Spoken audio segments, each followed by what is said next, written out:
Oke, Assalamualaikum warahmatullahi wabarakatuh. Assalamualaikum. Langsung aja, tak pakai basa-basi. Sebenarnya kita lagi membahas tema dosen, bagaimana dosen memperlakukan mahasiswa. Jadi ini kan hampir semua adalah dosen baru di FSH Uinsa, dan kita pengen tahu sih pendapatnya, apakah dosen itu ketika mengajar mahasiswa itu apakah pakai gaya yang jahat atau gaya yang asik, atau dosen itu sama mahasiswa itu seperti friend aja, teman nongkrong, atau memang harus menetapkan standar yang tinggi supaya mahasiswa itu tidak kelemar-kelemar alias males, dan outputnya nanti setelah lulus itu jadi mahasiswa yang benar-benar berisi. Siapa dulu yang pengen berpendapat sebaiknya sebagai dosen itu harus diperlakukan seperti apa mahasiswa di kelas itu? Silakan Pak Su. Oh, saya dulu. Iya, silakan. Menurut saya setiap karakter dosen itu bermacam-macam. Oke. Nah, karakter saya itu drama queen. Drama queen. Okay. Drama queen. Ini gimana kok bisa jadi drama queen? Drama queen di mana mahasiswa ditekan dan dihempaskan. Dan dihempaskan. Ketika ditanyakan pertanyaan bertubi-tubi, setelah dia paham, sudah lepaskan saja. Tapi ketika ada mahasiswa yang tidak paham dan dia mencari apapun, dia harus ditanya terus sampai dia menemukan titik dia bisa menjawab dengan caranya sendiri. Itu. Dan itu gimana responnya mahasiswa ketika digitukan? Ya, ada yang misu-misu. Misu di kelas? Ya, keceplosan, ada yang ketemu saya kabur. Serius keceplosan, pernah misu keceplosan? Ada. Tapi tidak perlu saya sebutkan siapa namanya, tapi ada. Ada yang miso gitu, terus ada yang emosi nggak terima sama saya, ya enggak masalah. Yang penting kerjakan tugas saya dengan sebaik-baiknya. Oke. Ya seperti itu. Jadi gitu ya. Ini agak serem-serem, ngeri-ngeri sedap ini ya. Ngeri-ngeri sedap. Oke, lanjut. Kalau Bu Ilmi gimana? Kalau saya tergantung kasus ya. Kadang di awal-awal ya kita berusaha untuk sebagai dosen berusaha untuk enjoy sama mahasiswa. Tapi ketika dibuat enjoy terus apa-apa, ya kayak teman gitu ya. Tapi kadang itu kayak mahasiswa ngelunjak. Bukan ngelunjak ya, apa ya? Terlalu terlena ya, karena terlalu baik. Iya, itu tadi akhirnya kan kita selain ngasih pengetahuan tapi kan juga moral gitu kan ya gitu. Nah akhirnya kayak ya mereka itu belok gitu loh dari apa yang seharusnya. Nah itu mungkin kita perlu juga tegas. Belok itu misalnya kayak gimana belok itu? Ya misal sudah dikasih waktu gitu ya. Deadline. Oh bukan deadline. Silahkan bertanya. Tugasnya seperti ini, dijelaskan panjang lebar, bahkan direkam ya. Tugasnya direkam. Silahkan nanti diakses, didengarkan gitu. Sudah diberikan seperti itu. Terus nanti kalau butuh ada yang ditanyakan silakan bertanya. Sudah sampai beberapa bulan, ternyata masih ada yang ketinggalan. Itu gitu kan, nggak mendengarkan gitu kan. Nah itu kan butuh tegas juga kita gitu. Ya gitulah. Itu kalau dari saya ya. Berarti ya masuk idenya. Masih agak keibuan gitu ya sebagai dosen yang keibuan. Nah sekarang ini dosen yang terakhir ya, bagaimana memperlakukan mahasiswa secara ini kan dosen psikologi, jadi paling tidak kasar-kasaran bisa mengukur lah psikologi mahasiswa itu stres atau tidaknya, nyaman atau tidaknya kan bisa dikira-kira gimana. Seharusnya memperlakukan mahasiswa itu seperti apa? Pak Haris. Kalau menurut saya simpelnya gini sih, ini simpel tapi ya agak panjang.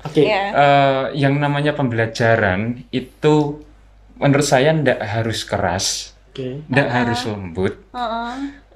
Tetapi pembelajaran itu harus berkesan. Meninggalkan kesan. Jadi meninggalkan kesan yang kuat di benak para mahasiswa. Nah, sekarang kesan apa yang ingin kita tinggalkan kan gitu, ya toh? Pengajaran berbasis kenangan berarti. Nah, tentu kesannya yang kita inginkan adalah kesan bahwa pembelajarannya itu bermakna, masuk gitu ilmunya. Maka dari itu kalau yang saya praktekkan adalah pertemuan pertama atau pertemuan awal itu adalah penentu bagaimana kita akan memperlakukan kelas ini. Betul. Nah, kalau saya teori sederhananya gini. Ya, Pak, ya. Setiap pertemuan pertama itu adalah observasi awal untuk memetakan suatu kelas. Kelas ini jenis kelas pasar atau kelas kuburan. Oh, berarti kelas itu Atau- memang ada jenis-jenisnya. Ini kategori yang saya buat. Oh, kategori oke Ya, baru ya. kategori yang saya buat. Satu. Kategori pasar itu yang rame, cuawaan, penuh dengan troublemaker nggak karu-karuan. Oke. Pasar. Nah, itu cara memperlakukannya beda dengan kelas yang tipenya tipe kuburan. Anteng. Tipe kuburan itu anteng, tapi kalau ditanya Bersuara. nggak ada yang bersuara. Ikan cipta. Ikan cipta. Itu kayak kita di kuburan gitu. Oke. Nanti tiba-tiba ada yang suara. Hihihi. Gitu. Iya. Ada juga. Kelas kuburan. Nah kan perlakuannya nanti berbeda. Ada tipe-tipe lain, misalnya kelas yang serius, kelas yang tegangan tinggi. Gitu. Ambis. Kelas yang tegangan tinggi. Ya, anak-anak yang kayak gini, bagaimana cara memperlakukannya berbeda. Iya. Nah, maka dari itu kalau menurut saya bagaimana kita memperlakukan kelas di pertemuan-pertemuan berikutnya, pertemuan pertama kedua itu penting. Ya, apakah mau kita kasih shock therapy atau mau kita apain, depends on the earlier meeting tadi. Berarti kesan pertama itu yang menentukan segalanya. Betul. Saya kasih contoh. Misalnya saya pernah mengajar kelas yang tadi tipe apa? Tipe yang ini yang pasar dulu, tipe pasar. Ini ada premannya, ada tukang gosipnya, pokoknya rame seperti seperti di pasar. Nah, apa yang harus kita lakukan di situ? Nah, kalau yang saya lakukan di situ adalah saya akan macak kereng iki apa? Berperan Desain, iya. Di situ kita lakukan secara keras. Lakukan secara keras. Kenapa? Kalau kita melempem di depan mereka, justru kita akan kehilangan wibawa, kehilangan momentum. Nggak punya kekuasaan juga. Iya, akhirnya kita tidak bisa menguasai kelas. Nah kalau sebaliknya kita berada di kelas yang tegangan tinggi tadi, penuh dengan mahasiswa yang serius, yang fokus. Nah, kalau kita kerasin ngapain? Mereka sudah fokus. Tapi justru di situ saya akan mencoba untuk jadi dosen-dosen yang ke Sri Mulat gitu atau OVJ. Mencairkan suasana. Iya, mencairkan suasana. Nah, begitu juga pada kelas-kelas yang lain. Jadi kita coba pertama adalah bagaimana kita mengenali karakter kelas dan bagaimana kita kemudian bisa menguasai atau bisa mengambil hati para mahasiswa sehingga pembelajaran yang akan kita lakukan itu berkesan bagi mereka. Kata kuncinya sih berkesan. Nah, yaitu kalau dalam undang-undang kompetensi dosen itu undang-undang guru dan dosen nomor 5 tahun nomor 20 tahun 2005 itu kan dengan kompetensi pedagogi, kompetensi kepribadian, kompetensi sosial, kompetensi kompetensi profesional, kalau nggak salah ada 4 itu. Nah, itu kan kita selain ngajar juga kita harus bisa pedagogi. Kalau kompetensi ngajar kita bisa menguasai ilmunya, tapi kalau pedagogi bagaimana kita mentransfer ilmu ke mahasiswa. Lah itu bagaimana, kalau bahasanya Pak Sufyan tadi menarik, bagaimana kita bisa menjadi drama queen teatrikal di depan mahasiswa. Itu menekan dan mengempas tadi ya. Iya, kalau saya ketemu sama yang tipe-tipe pasar atau tipe-tipe neraka, nanti saya gitu kan kayak Pak Sufyan. Keluarkan langsung. Iya. Nah, sementara itu dulu. Dan memang pertemuan pertama itu apakah bisa dipetakan siapa troublemaker-nya, siapa drama-nya, siapa yang anak ambisnya, siapa itu pasti langsung kelihatan. Dari yang saya pernah saya pengalaman lah. Pernah saya alami, ya.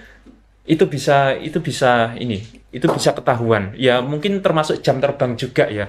Kadang-kadang saya itu ketika dulu masih offline, itu yang saya lakukan adalah 1 jam sebelum perkuliahan saya sudah masuk kelas.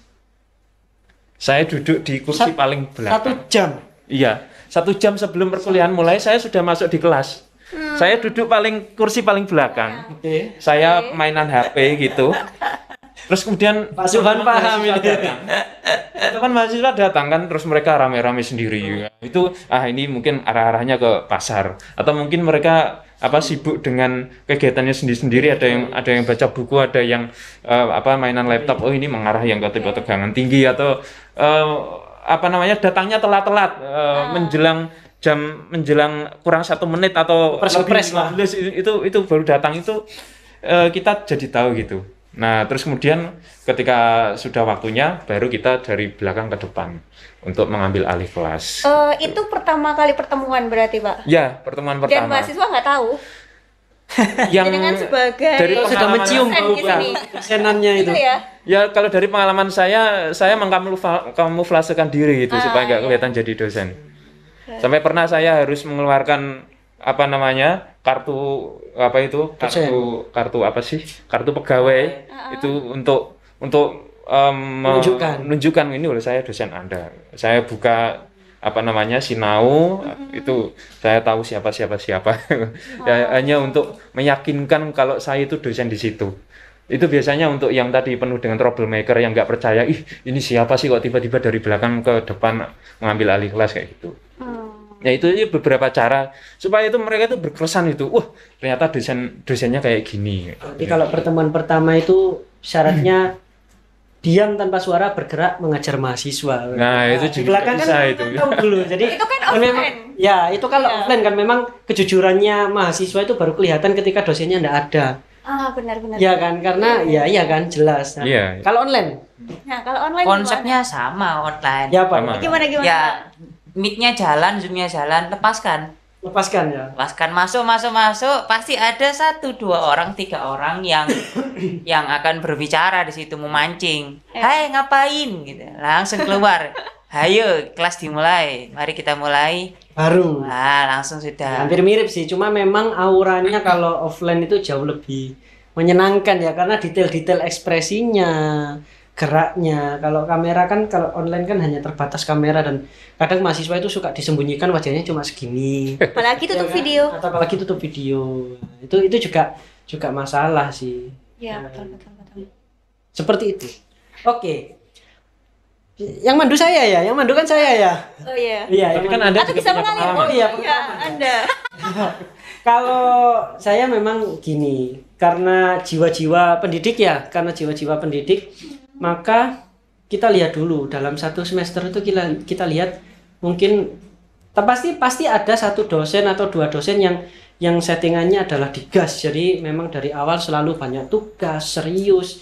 Maka kalau sudah ada yang seperti itu, maka memang bagian saya itu biasanya dibagi jadi 2. Paruh semester pertama itu santai. Semester pertama santai sambil menjanjikan dua pertemuan sebelum UTS itu sudah dijanjikan bahwa setelah UTS kita benar-benar serius. Terserah kalian mau bercanda atau bagaimana, yang penting kalian masuk, tugas kerjakan. Tapi setelah UTS kita benar-benar serius, dan Bapak tidak akan pernah berbohong dengan janji itu. Baru setelah UTS habis sudah, setiap minggu tugas. Terserah kalian mau mengeluh atau tidak, Bapak sudah janji dan kalian sudah mendengarkan janjinya separuh-separuh. Ngajarnya separuh-separuh, dan pada dasarnya memang karena masih ingin berjiwa muda ya, jadi kadang suka browsing cari bahasa-bahasa anak gaul zaman sekarang, sukanya TikTokan itu yang lagi ngetren apa, di Instagram yang lagi ngetren apa, dan biasanya ketika keluar 1 kata atau 1 kalimat gitu aja, mereka itu langsung kelas itu akhirnya jadi aktif. Dan kalau ngajar hanya berfokus ke materi saja, mahasiswa itu kadang ngerasa bosen. Tapi ya ini tidak untuk semua dosen harus diterapkan, karena memang ya itu tadi, berkaca pada Pak Haris, memang kelas itu ada yang kelas pasar, ada yang kelas kuburan, dan memang harus ada kapan waktunya ngegas, kapan waktunya ngerem. Oke. Gitu.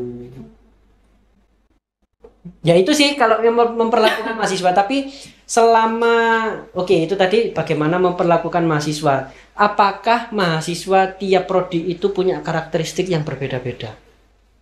Kalau kita bicaranya ini kan fakultasnya fakultas hukum ya, sedangkan di fakultas hukum itu ada beberapa 7 prodi. Pernah merasakan nggak karakteristik yang sudah bisa digambar? Oh, kalau HES kayak gini, kalau HPI kayak gini, kalau PM gini, kalau IF gini, kalau hukum gini. Pernah nggak ngerasa? Tergantung sih, Pak. Kadang ya. Awalnya saya kira itu sesuai dengan prodi. Saya kira misalnya saya mengampu perbandingan mazhab. PM. Sedangkan saya kan mengampu mata kuliah yang sifatnya bukan hukum Islam ya, tapi hukum konven gitu. Dan itu kan jauh gitu ya. Ternyata meskipun anak perbandingan mazhab, tapi ketertarikannya terhadap hukum konvensional ternyata besar. Tapi di satu sisi lain, di semester yang lain ngajar perbandingan mazhab juga. Tapi ternyata tipe mahasiswa kayak yang tadi kata Pak Haris. Kuburan. Lah akhirnya ternyata prodi tidak bisa dijadikan patokan sebenarnya, Pak. Bener, kalau saya setuju sama Pak Haris tadi. Akhirnya di awal kita lihat, oh ini dia tipe mahasiswa apa. Pak Sufan? Kalau saya ya waktu yang kayak Pak Haris itu sudah pernah saya coba pertama kali ngajar di Winsa. Ya saya duduk paling belakang. Terus saya dikira mahasiswa semester 12. Ngulang. Ngulang.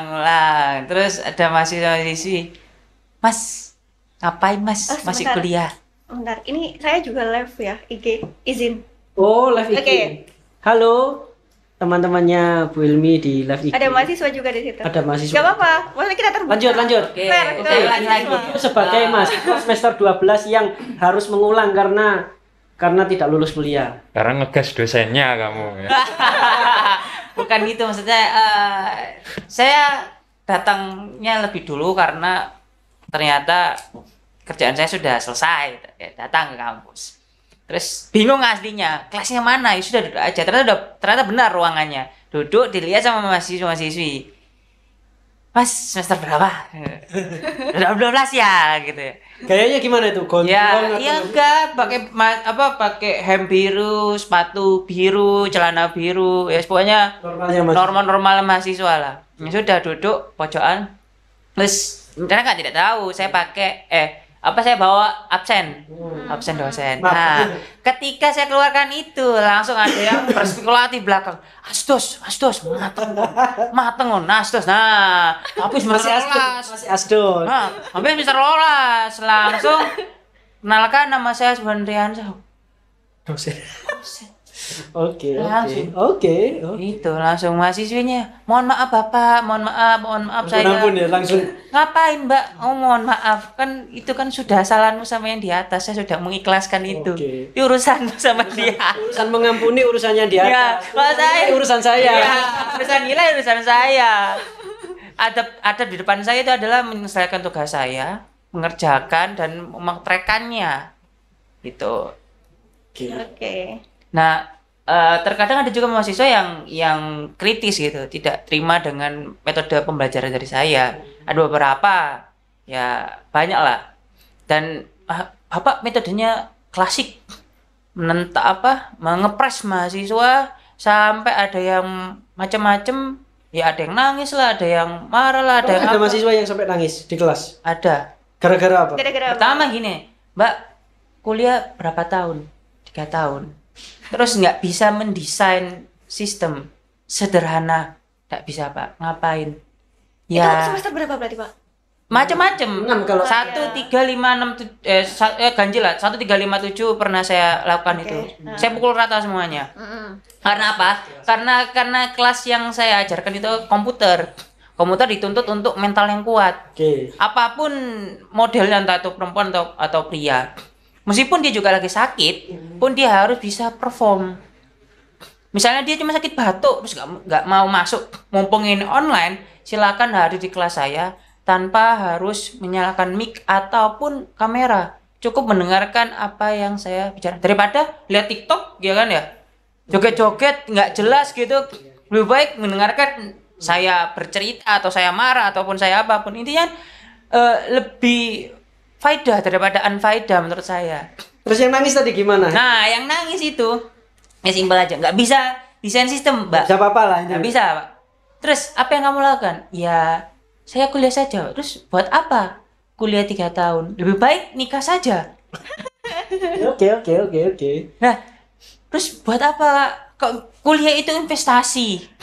Orang dulu itu beli tanah untuk membangun apartemen, membangun toko, membangun sawah. Nah, mahasiswa nggak punya apa-apa. Mahasiswa kan anak muda yang mencari ilmu. Nah, ilmu mau apa? Ya kuliah. Dan itu investasimu. Buat apa kamu datang ke kampus ketemu teman-teman ya, terus cuma pacaran doang. Dicerami kayak gitu. Ya nggak ceramah sampai segitunya, tapi intinya buat apa Mbak cuman kuliah cuman duduk dengarkan terus nggak ada yang ilmu dimasukkan ke kepala. Meskipun nggak paham kerjakan saja, kan nanti kan ada pahamnya gitu. Nah itu nggak bisa Pak, nggak tahu saya Pak. Ada yang seperti itu dan ujung-ujungnya saya salah masuk jurusan Pak. Ini kan orang tua saya Pak. Nggak sesuai passion. Nggak sesuai passion Pak. Terus kalau misalnya saya tidak menerima apa kata orang tua saya tidak dianggap sebagai anak Pak. Ada yang seperti itu. Kuliah offline waktu itu?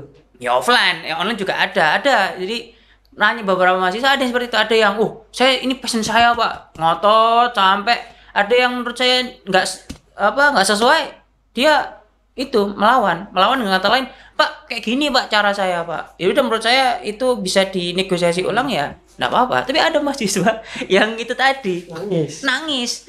Ya sudah, ya nangis. Ya Pak, saya tidak tahu Pak, mohon maaf Pak. Ada yang marah-marah terus dia ngekes tapi nggak ada ilmunya. Padahal semua padahal semua ada di internet sekarang. Kok zaman dulu ya buku-buku ya harus dibuat bantal gitu. Habis baca buku ya tidur gitu. Nah, sekarang enggak. Depan komputer ya yang salah di mahasiswa sekarang itu adalah mereka itu terbiasa dengan sosial media. Terbiasa dengan status-status yang galau. Nah, yang itu harus dikurangi. Padahal di YouTube itu banyak video-video yang berikan wawasan luas. Tutorial. Nah, tutorial, terus konsep-konsep, entah itu konspirasi, bumi datar atau bumi bulat atau bumi kotak. Itu kan perlu dilihat dan dipelajari dan dihayati. Oh alah, harusnya seperti ini. Sebenarnya sih memang mahasiswa ya. Jadi buat mahasiswa yang melihat video ini, di era informasi itu jangan pernah bilang tidak tahu, karena semua informasi itu bisa ada. Asalkan kita mau saja. Dulu kalau bukan niat membandingkan ya, kita sudah sangat dimudahkan ketika ada perpustakaan digital, semua hal itu lengkap dan ya seperti itu. Oke, lanjut. Pernah dirasani mahasiswa enggak? Pak Haris dulu. Ya. Pernah dirasani enggak ya? Ya, saya kira pernah. Dulu ada mahasiswa yang mau WA saya. Saya tidak tahu motif mahasiswa ini mau WA saya, tetapi dia itu mau WA saya bahwa saya itu sedang diomongkan sama sekelompok mahasiswa yang lainnya gitu. Oh, waduh. Dia adul gitu ya, Pak. Sekarang cepu. Waduh itu cepu. Okay. Tapi alhamdulillah waktunya baik karena waktu itu saya kan memang menyiapkan satu skenario pembelajaran dengan metode semacam stand up comedy gitu. Jadi saya di depan kelas, saya mempersiapkan punchline itu sudah saya siapkan dari rumah gitu supaya supaya nggak tegang gitu. Karena memang itu kelasnya kelas tegangan tinggi gitu. Saya siapkan dari rumah, itu bukan nggak spontan itu, saya siapkan dari rumah. Terus kemudian saya lakukan itu di kelas dan ya kelasnya mendapatkan respon yang baik dan bahkan sampai ada mahasiswa yang mau WA saya bahwa materi saya itu dijadikan guyonan itu bagi mereka. Ya kalau menurut saya itu termasuk dirasani tadi ya. Tapi ya alhamdulillahnya dirasani yang baik. Mungkin yang tidak baik nggak dilaporin tadi.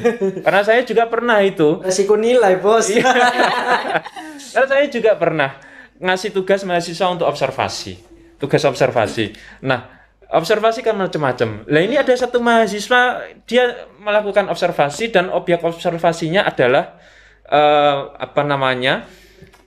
topik bahasan yang ada di grup mahasiswa, grup WA mahasiswa. Itu yang dibahas mahasiswa itu apa saja yang di grup mahasiswa yang tidak ada dosennya. Yang tidak ada dosennya. Pasti bahas dosen. Pasti. Lah itu dia. Saya masih ingat betul itu. Ada satu mahasiswa yang di kelas itu saya melihatnya itu pendiam dan cukup fokus duduknya selalu di depan. Tapi tiba-tiba di dalam laporan observasi mahasiswa tersebut saya melihat ada capture-nya itu ya, screen capture-nya. Mahasiswa tersebut miso. di grup WA itu. Wah, cah iki ternyata iso miso juga. Tapi alhamdulillahnya bukan saya yang dipisui itu di apa namanya? Di grup WA itu ada dosen lain. Terus ada yang miso juga. Oh, dosen Wedian bla bla bla bla bla. Artinya di situ mahasiswa merasa bebas untuk mengekspresikan kekesalannya kepada dosen. Memang pada ruangnya. Ya, karena apa namanya? Ya itu kalau menurut saya itu juga berkesan juga, dipisui itu berkesan juga. Betul. Pernah dipisui. Hanya saja. Nah, nggak masalah saya. Iya, hanya saja kalau menurut saya yakin saya pernah dipisui. Tapi kalau menurut saya adalah kesan yang tersampaikan di pikiran dan di hati mahasiswa itu sesuai nggak dengan apa yang yang kita rencanakan kayak gitu sih, yang kita rencanakan. Jadi kalau menurut saya sih kalau misalnya memang dosennya itu sudah memberikan pembelajaran pendidikan sesuai dengan sesuai dengan CPL, sesuai dengan tujuan pembelajaran. Terus kemudian ada respon yang seperti itu dari mahasiswa, ya kalau menurut saya itu ya enggak masalah sih. Kalau menurut saya bagian dari kesan itu sendiri. Toh saya kira kita pernah jadi siswa, kita pernah jadi mahasiswa, kita pernah mangkel kepada guru dan dosen kita, tetapi bertahun-tahun kemudian kita ingat, oh ternyata itu sesuatu yang romantis, yang lucu untuk diingat, tetapi nggak pengen dibaleni gitu, nggak pengen kita ulangi, tapi kita ingat itu sebagai sesuatu yang memorable. Kalau menurut saya sih kayak gitu Mas Rizky. Terakhir, boleh tanya nggak? Ya. Boleh. Bapak.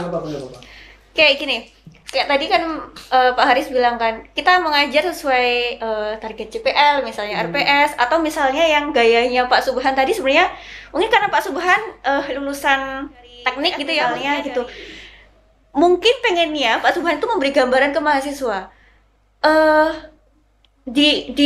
di kampus yang mungkin patut dijadikan role model itu seperti ini loh, begitu. Nah, akhirnya sama Pak Subhan diterapkan di pembelajarannya itu. Tapi kan mahasiswa nggak mau tahu gitu ya, nggak mengerti maksud dari yang kita sampaikan itulah. Gimana Pak? Maksudnya biar mahasiswa itu tahu maksud dari kita ngasih tugas seperti ini atau ngasih konsep seperti ini ya memang ada tujuan kebaikan, gitu. Itu gimana Pak? Mungkin ada pendapat dari Bapak-bapak. Itu kayak ngelarang anak kecil itu jangan kesini gitu, tapi kenapa sih kok nggak mau?